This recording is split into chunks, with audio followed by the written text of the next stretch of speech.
Hello and welcome to the Movement Toolkit. My name is Ruben and I was hired by the Dorset Park Youth Service Provider Network. They proposed a youth engagement project that was later funded by Ontario's Trillium Foundation and organized and trusteed by Rosalie Hall. Around 5 years ago, the staff of Dorset Park decided that they wanted to have more engaging programs for youth, so they hired me. Over the last few years, I spearheaded a movement called The Movement, which was an after-school youth engagement program for youth. And this video series will explain how and why we did some of the things that we did. If you ever find yourself in the position to organize programs for youth, I hope you find this toolkit useful. Movement Toolkit, Episode 5, Outreach and Promotion. How to get youth to actually attend your program. Point 1. Be good to the people who are in the room. I know you were expecting 20 and only 2 showed up, but that doesn't matter. Never cancel a program if people attend. Never. Because if the people who attend like what happens, they will bring their friends. Small group conversations can go a long way towards creating youth allies. What is a youth ally? A youth ally is someone who feels invested in you and your program being successful. Someone who identifies with what you are doing. We know that youth benefit from having adult allies, but youth programs only work when youth care. Number 2, do your own outreach. Why? The human connection is primary, and the specifics of your McGuffin are secondary. Translated, who is running the program is sometimes more important than what the program is. And when other people try to promote your program for you, they can never present your energy. When I started, I used to make a lot of posters, give them to the outreach workers and hope they would do the outreach for me. And it never worked out as well as I thought it would. And all the people who came to the program would eventually leave expecting something else. The people who came to my program regularly were the people who I made a connection with. Point 3. Posters are okay. Just okay. Use them, but don't rely on them. Use posters as a way to start conversation. But other service providers really like posters, so they're still useful. Because then they can email them or post them to boards or have them in their office. Youth respond more to conversations than they do anything else. Number 4. Word of mouth is better than posters and even social media. Feel free to ask youth allies to recommend your program to people that they think would like it. Number 5. What is your program's magic number? Every program has a Goldilocks zone. Some programs are too big to feel safe and good. Other programs are too small to feel cool and important. What is your program's magic number? Here are some questions to ask to figure that out. What type of program are you running? And how much attention does each participant need? How many staff do you have to give that attention? 6. Remove all barriers to attendance. Because if they can't come to your program, they won't come to your program. I mean location, transportation, food, safety, time. Point 7. Are you excited about your program? Because if you aren't, fix your McGuffin. Fix it. Seriously, fix it. Youth can tell whether or not you're excited about what you're promoting or if you aren't excited about it, and it makes a difference. If you are excited about your program, they might be excited about your program. If you are not excited about your program, they will not be excited about your program. So those are my tips. If you'd like to add to this discussion, leave some comments below. Thank you. Here's a list of my favorite icebreakers. Number 1, the compliment game. This game might seem kind of corny, but At the end of it, everybody gets to feel like a superhero, so it's great. Here's how to play. Divide everyone in the room into groups of 2, and then have each group take turns interviewing each other with questions like, what are you most proud of? What is the nicest thing you've ever done for someone? What is the most awesome thing you've ever... Just give them excuses to brag. And then, after like 10 minutes of conversation, bring the whole group back together, then ask people to report back on what their partner said. But also ask them to add spice to it, to embellish it a little bit. It's not lying if everybody knows that you're exaggerating.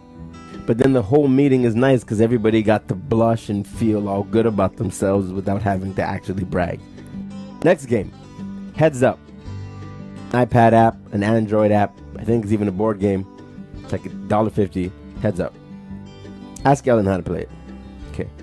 Super Smash Brothers U. This is a video game by Nintendo. It's a fun fighting game. Cool thing about it, 8 players at once, super easy to control, 8 players at once. Pictionary. Way more fun with the whiteboard, but it's Pictionary. People love it more than they want to admit. Next game, Luigi's Ghost Mansion for Wii U. Thinking, the Wii again? Isn't it losing the console wars? Nobody has a Wii. Trust me, for large groups of programs, the Wii is the best system you can have. I don't care what teenage boys say, it's the best system you can have. Luigi's Ghost Mansion. It's a game where 4 players play as Ghostbusters and 1 player gets to be the ghost, but you can't see the ghost because the ghost has a gamepad. It's really, really fun. Check it out. Next game is Connect. Very simple game. People stand in a circle and they say things that they like or that they're about or whatever, and if you agree, you clap hands and you connect. It's cute. The game is count to 21 or count to 10 or count to 4, whatever. Count to a number. Here's how it works. Everybody either closes their eyes or sits not facing each other or puts their head down and you count to 21. But if there's an interruption, you start back to 1. If you take this game seriously, you will be frustrated. Failure is what makes this game fun. So as the facilitator and example, make sure to laugh. Animal Crossing Sweet Day, Nintendo Land Wii U again. Buy Nintendo Land, just buy it. I'm kidding. This game is 6 players. You run around stealing candy and getting chased. It's good. Play it. Another icebreaker is mural painting. When they walk into the room, have the brown paper out, have the paint out, and just tell them, oh, just paint. You can make beautiful things like this. Brag and drag. Very simple, kind of a dinner conversation piece. You go around asking someone what's one thing that was awesome about your day, a brag, and one thing that was not so awesome about your day, a drag. Have them end in the brag though, so that's not so, you know. Post-it note random questions. You go around the room asking everybody to write a question to the group on a post-it note, put the post-it note in the jar, people pull out a question, we talk about it, we move on. So that's it. These are my go-to hottest icebreakers to get a group to feel comfortable and to laugh. Not my long-term games, but my short, 10-minute, 15-minute games. Cool. Movement Toolkit Episode 4. I want to talk about logistics and some questions to consider to make your program successful. Questions are who, what, when, and where. Who? Who is your program designed for? Who is it supposed to benefit? Consider things like age, gender, needs, culture, life history. It's okay to be specific. It's actually good to be specific so you know exactly who you're trying to help and how. It's also okay to be general if your goal is to be general. Just be aware of who you are inviting and who you are working for. Understanding who you are trying to work for will help you create strategies and deliver what you need to deliver. What are you asking of your participants? How engaged do you need them to be for your program to be successful?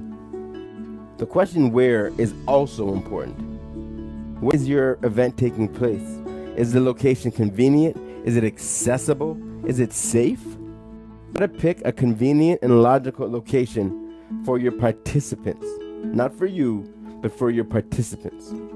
Timing is important too. Time of day, time of beginning, time of ending, all of that stuff is important. Having bus tickets helps. And it being on TTC helps as well.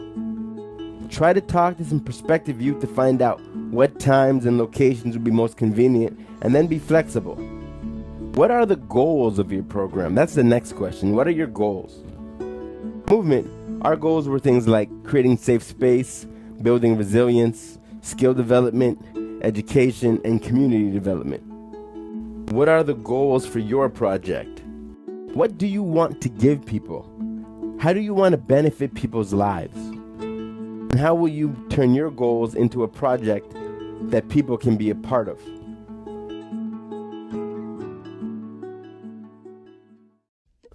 Movement Toolkit, Episode 2, Using Food.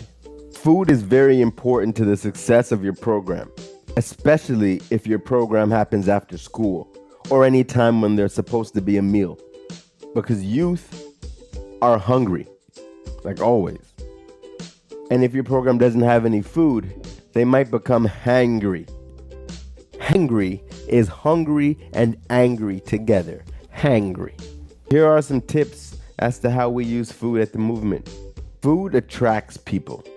Simple. You aren't sure people will show up, but you have free food, you can be sure that somebody will show up. Have a conversation. Ask the questions you need to ask. Number 2, eating together creates community. Something about eating together that brings people closer. I don't know what it is, but it does. I don't know, there's something about food and people together. It's like a primal thing. It just feels right. So if you are going to have food and people in the room, and you are, consider how you want the room to be set up. I recommend setting up the room in a way that forces people to be respectful and social. Try to have check-ins, or, get everyone to introduce themselves. Ask them how their day was. Number 3, cooking together is incredible. Cooking together builds teamwork. Cooking together can create chances for learning. Cooking together can even become an adventure or be a McGuffin. Now I'm going to tell you why food is important. After school, as I said, people are hungry. And you don't know if they're eating properly or not. So that meal that you have with them might be the best meal they have of the day. So that's really it. Just remember that food can create community, can create conversations, and use it to build the things that you need to build. The Movement Toolkit, Episode 1, Engagement and McGuffins. Here's the challenge. How do you make voluntary educational after-school programs for youth work? Seriously. How do you make positive programs cool? And how do you educate people after school? Because it's after school. People are tired. How do you get someone to be engaged when they don't have to be? Not for volunteer hours or because it's court mandated, but because they want to go. That was the question that I struggled with most in my time as a youth engagement coordinator. Let me tell you how. We used McGuffins. A McGuffin is a plot device. It is the thing that the hero is searching for. In every Indiana Jones movie, he's chasing after some kind of something. It doesn't matter what that something is the McGuffin. To me, everything is a story, and the story of youth engagement and youth development is simple. Youth join the movement, activities happen in the name of the McGuffin, and they grow. I would always say something like, I need your help to help me teach this idea for this McGuffin. We asked our youth to be the teacher. And if the McGuffin was interesting or something that would challenge them, they'd be like, yeah. Sometimes the McGuffin is organizing a community event. Sometimes the McGuffin is a puppet show. Sometimes the McGuffin is a website that we're building to educate other youth. The McGuffin gives us goals. Goals are good. They give us something to strive for. We always want to make sure that what we're asking them to do is in line with things that they want to do, and that whatever McGuffin that we create responds to community needs. Then all you have to do is combine your McGuffin with the topic that you're trying to teach. There are different types of McGuffins. You have the making stuff McGuffins, be like art, music, writing articles, video, anything that they're interested in making. Then you have your teaching McGuffins, where you probably pick an audience, either an older audience or a younger audience, and you pick a topic and you create. Then you have your active doing things McGuffins, which are field trips or games or competitions, things that really give them stories to tell. And your giving McGuffins, which are like volunteer events or community events or things that they do for others. Here's a suggestion on how to decide on which topics to use first, or which topics will work. Create a list based off of your organization's priorities, and then ask your youth which one of these are most important to you. Asking helps the youth to feel as if they are a part of the process, and also ensures that what you're doing is interesting to them as well. One last thing about McGuffins. They need to have deadlines or due dates. They allowed us to create memories and to congratulate ourselves for a job well done. If you can get your group to be excited about the McGuffin, you're good. Movement Toolkit. Humor. So now you found a way to get your group together, and you have an interesting project to work on. How do you ensure that people have a good time? How do you get people to open up about serious topics? I use humor.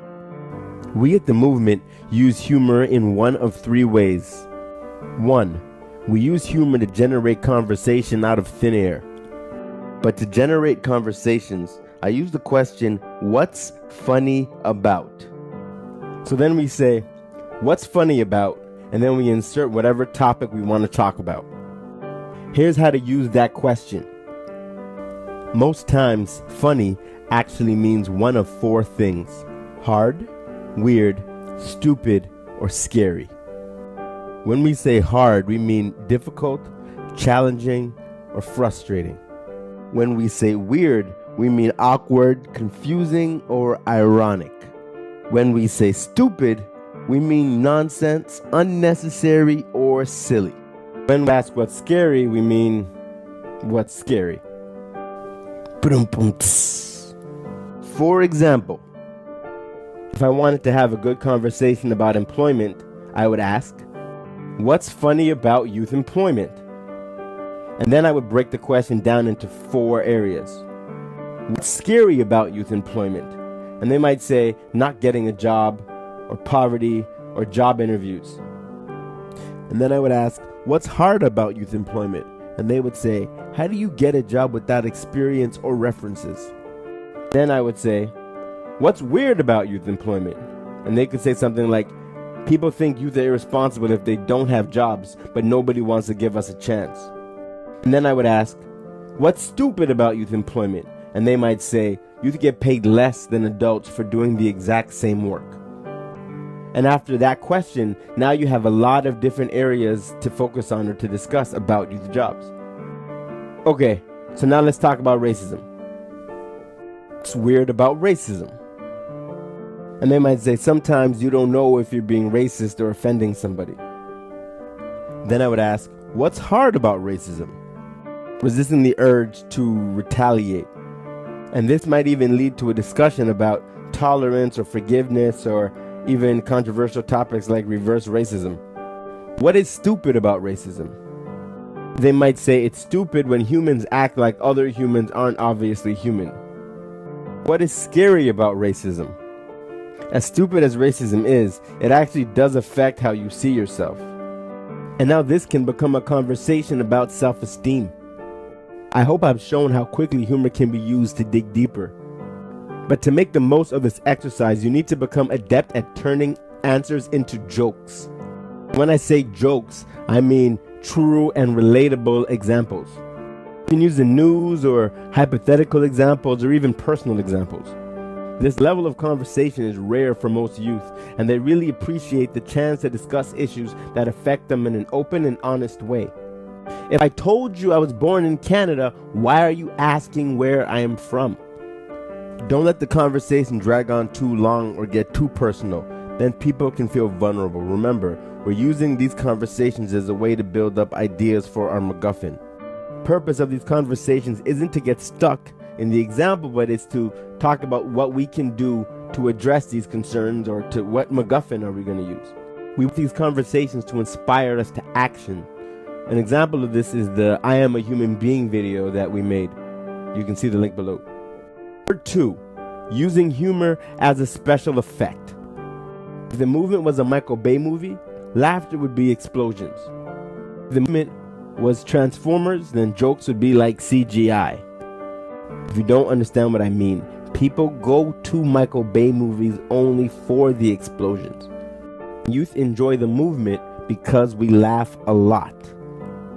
If people are laughing in your program, you are doing something right. Try to inject laughter and joy into everything that you do. For service providers, the special effects are a little bit different. Your special effects are like resilience and teachable moments and referrals and evaluations. For youth, the special effects are like food and friends and being heard and laughing and building confidence. When you figure out how to combine the clinical special effects and the youth special effects, you're winning. You're probably asking, how can I be funny? You don't have to be the one making the jokes to have a fun program. As long as no one's feelings are being hurt, let jokes happen. Class clowns in these situations are good, as long as they're nice class clowns. Use your laughter to show the group what kinds of jokes are appropriate and what kind of jokes are not. You train your class clown with compliments. Another tip, use media, funny videos that relate to whatever you're doing. Ask them to bring in their favorite YouTube clip or song or joke or meme. Another way to be funny is just to use common sense. I call it wise funny. Common sense presented in uncommon ways can be really funny. Another thing that's funny is metaphors, especially when you extend and use the metaphor for a little while and you work with it.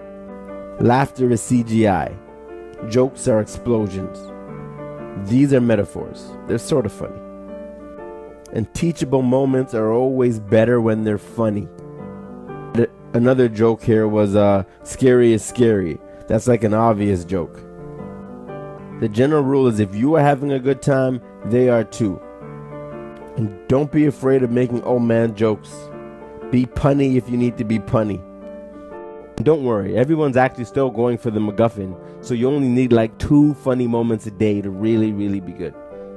Those are the ways I use humor in my program to either create conversations or to make teachable moments more memorable. Thank you. I learned a lot of tips and tricks about how to be funny from this book called The Comedy Bible, written by Judy Carter. If you want to get funnier, read it. Movement Toolkit, Episode 6, People Skills. In this video, I will present 10 points that will help you with your group dynamics. Number 1. Honest compliments are golden. People love honest compliments. They really love them. They really love them. To do this well, you have to pay attention to people.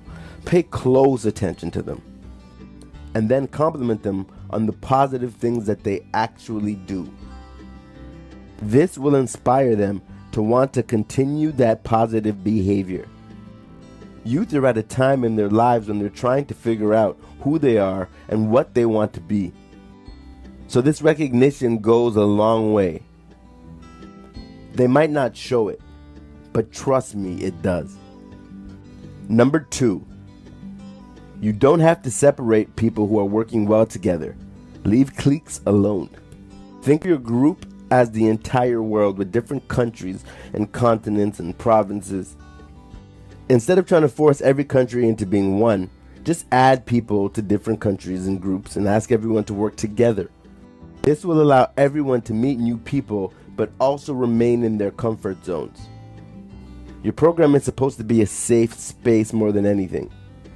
And forcing people to break up or work with people they don't want to will have more of a negative effect than a positive one. Youth are actually way more shy and awkward than they pretend to be. Forcing someone out of their comfort zone creates a bad energy in the room.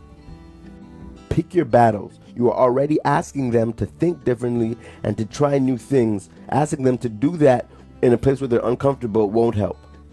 It's also okay to have different groups working on different activities as long as everybody is engaged. So let your group dynamics develop slowly.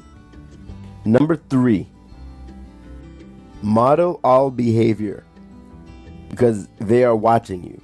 They are always watching you. And you need to be the example. For example, laugh at the kinds of jokes that you want the group to laugh at. Appropriate jokes. Actively listen. Give everybody your undivided attention when they're talking. Do not ask your group to do anything you wouldn't want to do yourself. When I first started, I tried to organize a freestyling rap event, but I was shy to freestyle myself. Suffice to say, nobody really rapped that day. Whatever question you ask, you need to be willing to answer. Number 4, code words. Sometimes it's difficult to say, "Sorry, sir, I'm too shy to take part in this activity." So instead, we made up the code words potatoes. When you say potatoes, I just have to leave you alone and move on. Once they use that word, I know it's my job to move on as quickly and smoothly and without incident as possible. I also have salt. If someone feels the program is salty or someone is being salty, then it feels that they are being attacked or they feel uncomfortable. Another word we use is spice. At the end of the program or during a program, I'll ask, "Is this spicy enough?" Spice basically means interest. Is this interesting? Are you bored right now? The words you use don't matter. It's just important to create a framework so that you and your group can have conversations about what's going on without, anyone feeling exposed. Number 5, being the villain can be fun, especially during games. People find it easier to compete with somebody that they know than to compete with people they're just getting to know. Being the villain and challenging the youth allows the group to work together to battle you. So as long as you're having fun with it, it'll be fun. You can also use this tip to play devil's advocate in discussions. Point 6, get feedback. In whatever way you can, get feedback. And then respond to the feedback. Nothing makes people feel heard more than them seeing how you respond. Point 7, try to always explain why you are doing what you are doing. Even if they aren't excited about what you're trying to do, if they respect it, they might go along with it. And if they understand what you're trying to do and they don't respect what you're trying to do, that is a great piece of feedback that maybe you might want to reconsider what you're doing. Point 8, try to say yes as much as possible, especially during brainstorming sessions. Saying yes makes people feel valued. Trying to find ways to incorporate everybody's contributions actually can bring out more creative solutions. Number 9, listen to the dissenters. If 9 people want to go right, but one person wants to go left, stop and really find out why that person wants to go left. Maybe they're the only person who've actually been down that road to know that there's a detour. Sometimes ignoring the lone voice can be very costly. Majority rules isn't always the best way to go. Point 10, aim for 100% satisfaction. It is possible to come up with a plan that meets everyone's needs and makes everybody excited. It takes more work, but it's definitely worth it.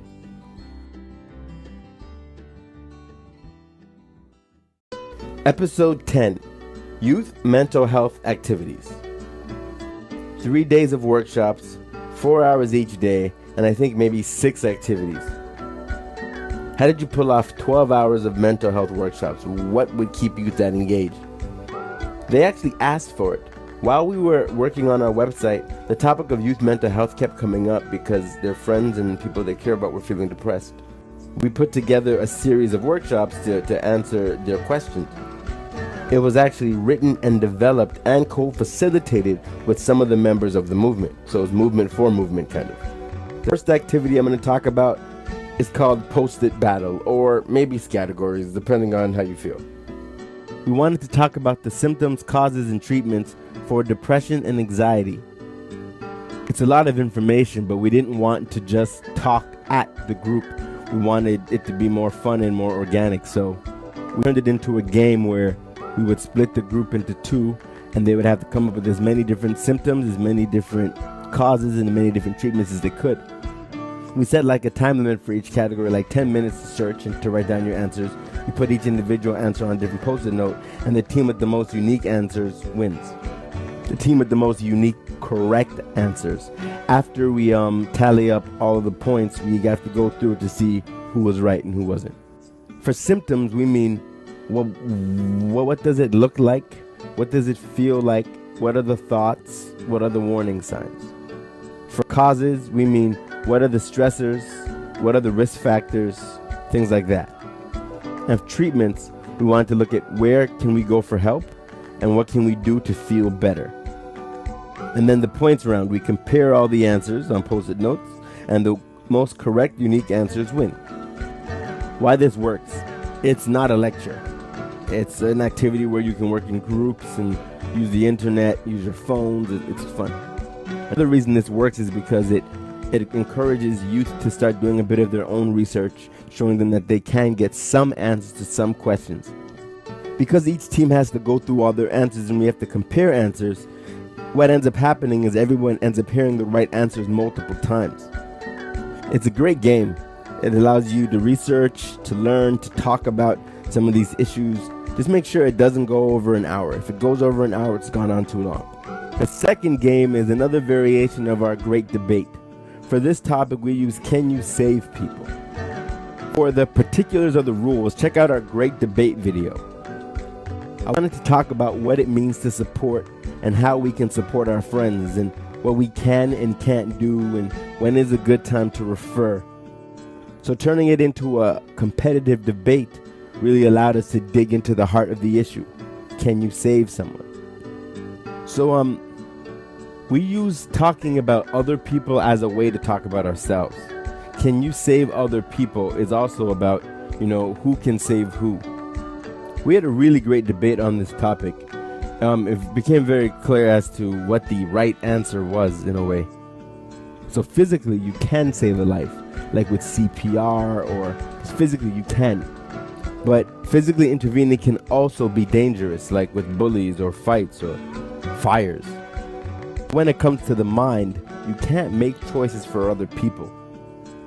But what we can do is be a good friend. And we can also refer people to supports, counselors, and programs that are good and helpful. So that's where the knowledge about knowing about the symptoms and the warning signs and the treatments come in. So understanding what you can do and what you can't do and knowing when to do what really makes people feel more powerful. The next activity was actually the first activity. We call it wall words. It's a chance for us to really set the tone for the day. First thing we do is we ask a question like, how are your friends feeling these days? Or, what specific problem do you hope to learn how to solve? The goal for this activity is to get everybody on the same page energetically because we have similar concerns and similar desires for the program. So after people have written down their answers, they post all the answers on the wall. And then people are supposed to take an answer that they didn't write, somebody else's answer, and speak to it. And then we go around the room and everybody says, I think the person who wrote this meant, and then they explain it. It's always easier to talk about other people's feelings. So we created an activity where people can speak to other people's feelings knowing that we're all connected. Everybody gets to be heard in this activity and nobody gets to feel as if they're being singled out or whatever. This also acts as a form of feedback so we know what our people are expecting and what their friends are going through, helping us to know how to respond. The next activity is called case studies. We wanted people to get a little bit of a taste of how the CBT thinking process works. So before the sessions, myself and some youth wrote some stories about some mental health related challenges that youth could be going through. To the stories to each group and ask them to identify the thoughts that the characters were having or could have, some of the feelings that these characters would be having and feeling, and some actions that they were having or behaviors. So we approached it from the model of the ABCD approach. You can check that out on your own. We asked each group to think critically about the case study, to think about which thoughts or ideas or feelings are causing the person distress. After each group had broken it down into some actions and thoughts and feelings, we asked them to come up with some SMART goals for each character to help them move forward. Each group was given a different story, and when they were done, they were asked to present their story and their findings and their goals to the group, and we discussed. Since the topic of depression was coming up so often, we wanted to talk a little bit about gratitude. So we made up something we call gratitude bingo. It's basically bingo, except the 25 answers that you get are based on things that you're grateful for, you know? We'll post the specific questions that we used, but you can make up your own as well. And these are the techniques that the movement used to teach difficult ideas. We try to make sure it's as safe as possible while empowering youth to help come up with solutions to their own problems.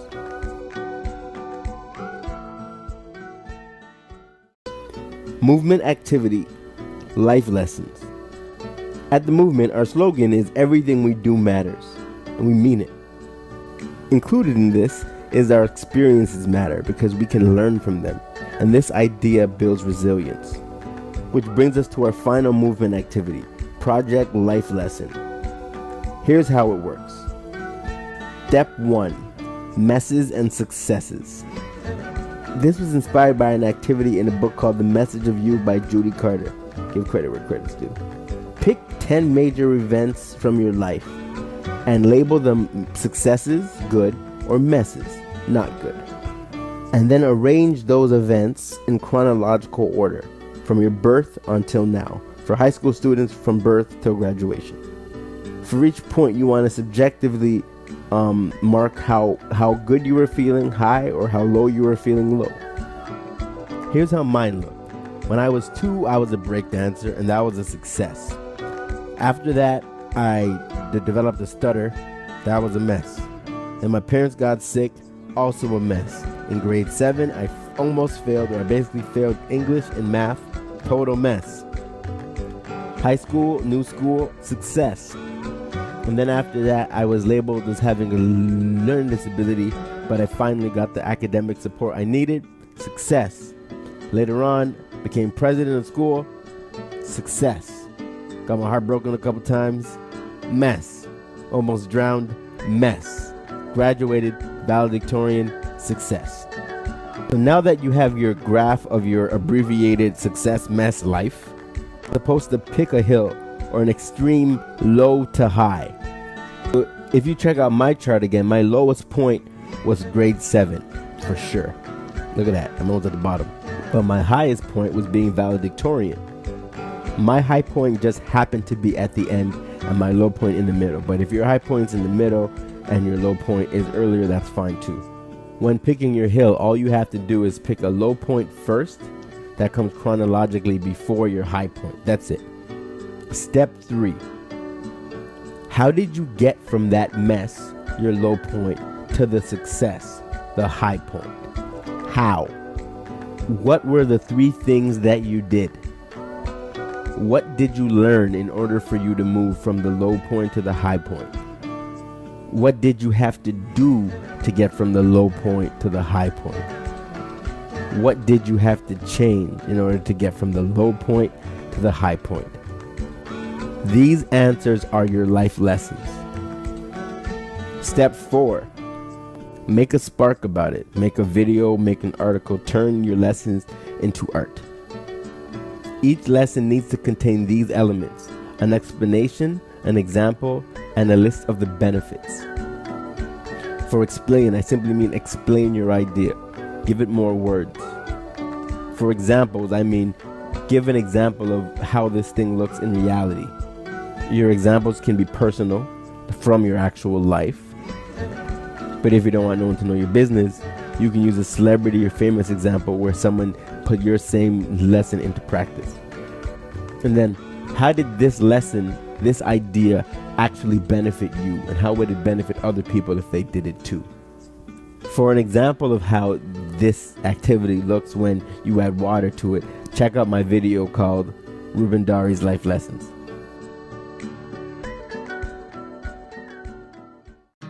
Here are my life lessons.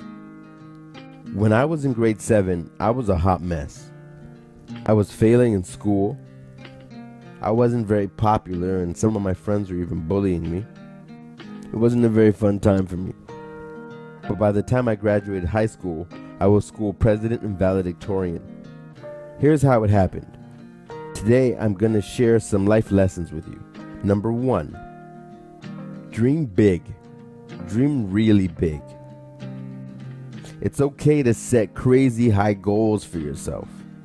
You can't be successful if you don't want to be successful. Humans wouldn't have made it to the moon if we weren't trying to get there. Or like climbing a mountain, the only way to get to the top is if you set a goal to get to the top. The key is to realize that after you set the crazy high goal, you have to set a series of small realistic goals to make the high goal happen. For example, when I was in grade 7, I was teasing my older brother who was vice president in high school. I said, "You're only vice president. When I get to that high school, I'm going to be president." I didn't even know what it meant. I was just trying to impress him. But I set the goal, and looking back, that goal changed the trajectory of my life. Because back then I hated school. Oh man, I hated school. Here are the benefits of dreaming big, or one benefit at least.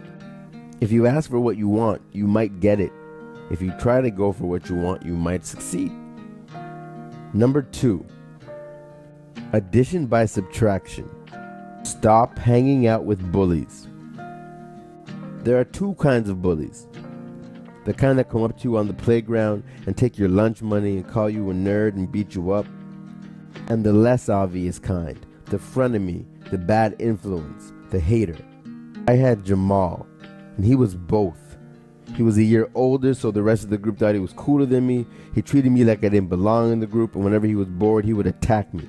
And honestly, I got lucky. He moved away. As a result, my grades improved because I was able to focus in class. Getting rid of the negative really helps a lot. Here's a famous example. Josh Smith. He had a big salary and an even bigger ego. And he was actually a really good player, really fast and really strong, but he decided that he wanted to be a three-point shooter and shot a lot of threes, but he's terrible at it. So the team did what very few NBA teams do when they have a high-played, terrible player. They let him go for nothing. They just said go. Normally when you have a bad player, you try to trick another team into trading with you, but you never just agree to let him go for nothing in return. But they did. And the next year they made the playoffs.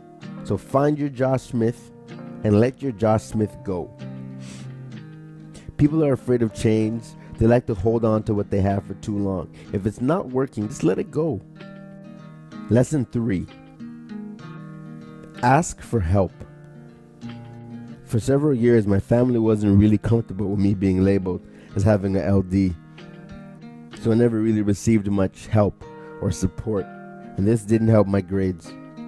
But in high school, I got tested again, and then I worked with the school staff to help me create a plan to do well in school, and it worked.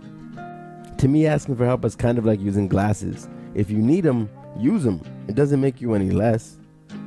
What are the benefits of asking for help? Once I started working with the support staff, my grades jumped a whole grade point, from like a low B to like a pretty good A. Number 4. Know yourself. Really take the time and understand yourself. Learn what you like. Learn what you don't like. Learn your strengths. Learn your weaknesses. And then use all of this information to your advantage by making a plan that uses your strengths and negates your weaknesses. Here's an example. Steph Curry. Steph Curry has weak ankles. Before the 2014 season, he would get injured all the time, and 90% of his injuries were a result of his weak ankles. That year, his team hired a new training staff. and they gave Steph new ways to work around his weak ankles by improving the strength in his other muscles. And he listened, and he worked out a lot, and now no more ankle injuries. The result? Back-to-back MVPs. I had a learning disability that said that my written expression wasn't as good as my verbal expression. I created a plan that finally used the learning support the school provided to keep my grades up, which negated my weakness. And I used my performing skills to win the hearts of the school, making me popular and helping me become president. See, the more you understand yourself is the better you can make a plan. Number 5, work hard. No picture, just really simple, just work hard. And by work hard, I mean try. I mean do the thing. Whatever the thing you are trying to do, you need to do it. Planning alone is not enough. If you see a fire, it's best to put it out, not to worry about what it's going to do. Put it out. Why worry about something when you can try? One of the main reasons why I wasn't doing well in school in grade 7 was because I wasn't doing much homework. Here's another sports example. Back in the day, Kobe was the best basketball player in the world. When he was a member of the 2006 USA team, he would arrive to practice hours before the rest of the team. I'm talking about other Olympic athletes, and he would stay an hour after everyone left. And the result was he was only slightly better. My point is, winning takes a lot of work. Always. Point 6. Don't care about what other people think about you. Maybe I should say try not to care about what other people think about you. Once upon a time, Kanye wanted to be a famous rapper. And now, Kanye is a famous rapper. But everyone around him told him that he was a terrible rapper and that he should only make beats. And did he listen? No, he didn't. And look at where he is now. Point 7. Care about people. Try not to care what people think about you, but make sure you still care about people. There's a difference. It's important. As high school president, I cared. I did my best to help whoever, whenever I could. As a student leader, I tried to be fair and not give extra benefit to any one group. And people noticed. See, at my school, valedictorian was elected once you met a certain academic standard. And it wasn't just my friends that voted for me. I didn't have that many friends because I wasn't really in any crowd. The people I helped along the way voted for me. Point 8. Have fun. You have a lot of work ahead of you. So make it fun. Find work that you like. As Joseph Campbell would say, follow your bliss. Do the thing that makes you feel most alive. Before we were forced to go to school and get jobs, when we were little kids, we didn't mind helping out in the garden or doing other things. Children basically have 2 types of activities. They have things that they want to do and things they don't want to do. You ask a child if they want to help cook, they'll say yes. If they want to learn a song, they'll say yes. If they don't, they'll say no. You just have to look within yourself and figure out what you like to do. There are so many great positive things you can do, so choose what feels good for you. Do what makes you happy, then do it a lot, and then do it well. The more in tune you are with what you really want and what you really like to do, the easier it will be to find the energy needed to commit and be successful. That's it. That's how I did it. That's how you'll do it. Thank you.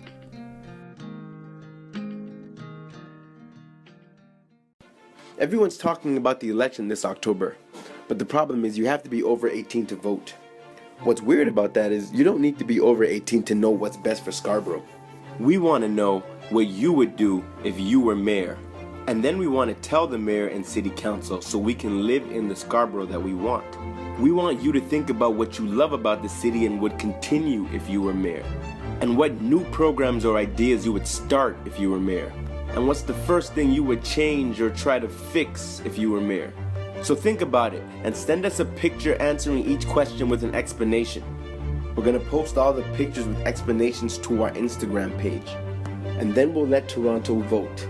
And the pictures with the most likes in each category will win the iPod Touch. We'll send those pictures and explanations to the mayor and city council so they can see what you want for your Scarborough. You're probably wondering who can apply. You need to be between the ages of 13 and 21. We're going to keep this simple. no video, no collages, and no pictures of people's faces. All pictures have to be sent to us by October 23rd. We will announce the winner October 28th. Send the 3 pictures and explanations to ourdari@rosaliehall.com. We will be posting everything we get to @DorsetMovement. Follow us. Good luck!